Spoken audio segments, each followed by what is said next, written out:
Penuntun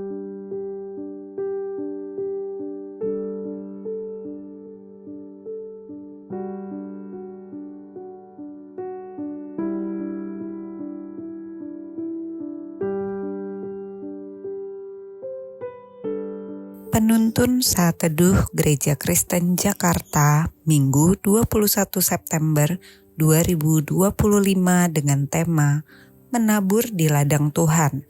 Firman Tuhan terambil dari 2 Korintus 9 ayat 6-11 berkata demikian.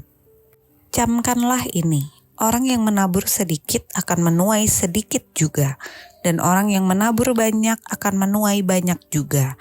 Hendaklah masing-masing memberikan menurut kerelaan hatinya, jangan dengan sedih hati atau karena paksaan, sebab Allah mengasihi orang yang memberi dengan sukacita. Dan Allah sanggup melimpahkan segala kasih karunia kepada kamu, supaya kamu senantiasa berkecukupan di dalam segala sesuatu, dan malah berkelebihan di dalam pelbagai kebajikan.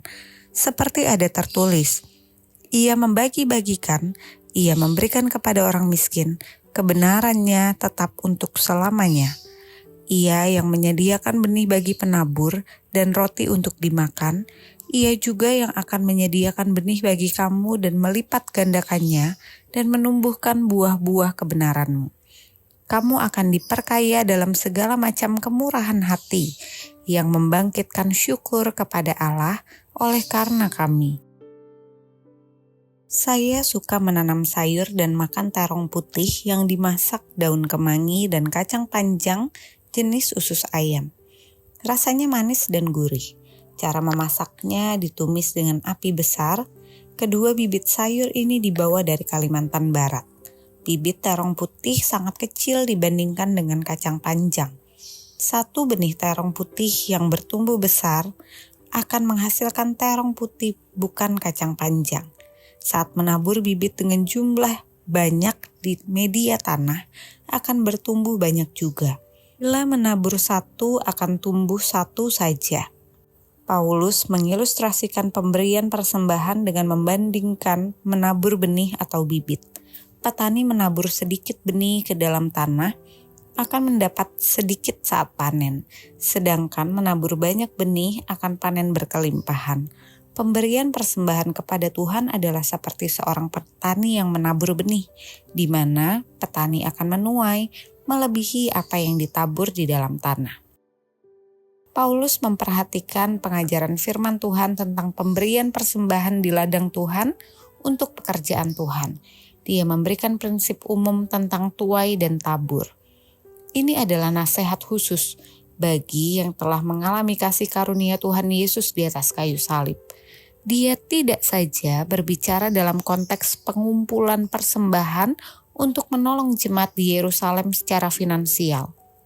Memang terlihat ada beberapa kali muncul kata kamu yang dapat diterjemahkan kalian, yang berarti tidak hanya ditujukan kepada jemaat Korintus secara khusus yang bersifat gereja lokal, tetapi memberikan persembahan bersifat praktis dan relevan untuk setiap gereja, sebagai tubuh Kristus baik sebagai gereja lokal maupun universal. Dia menjelaskan ini untuk mengantisipasi dan mengkritisi, serta mengemukakan dua cara yang salah dalam memberi persembahan di ladang Tuhan. Pertama, memberi dengan murah hati tetapi tidak dengan sukacita. Kedua, memberi dengan sukacita tetapi tidak dengan murah hati. Paulus ingin mengatakan, Allah mau jemaatnya memberikan persembahan di ladang Tuhan dengan kemurahan hati dan sukacita. Mengapa? Pertama, memberi dengan murah hati dan sukacita adalah karakter Allah. Kedua, memberi dengan murah hati dan sukacita bukan suatu kewajiban tetapi merupakan respon terhadap kemurahan Allah.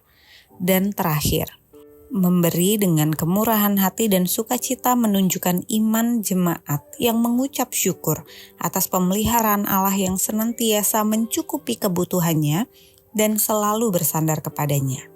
Jemaat juga belajar menabur dengan tidak takut berbagi, karena berbagi adalah mencerminkan karakter yang sudah diubahkan firman Tuhan di dalam Kristus.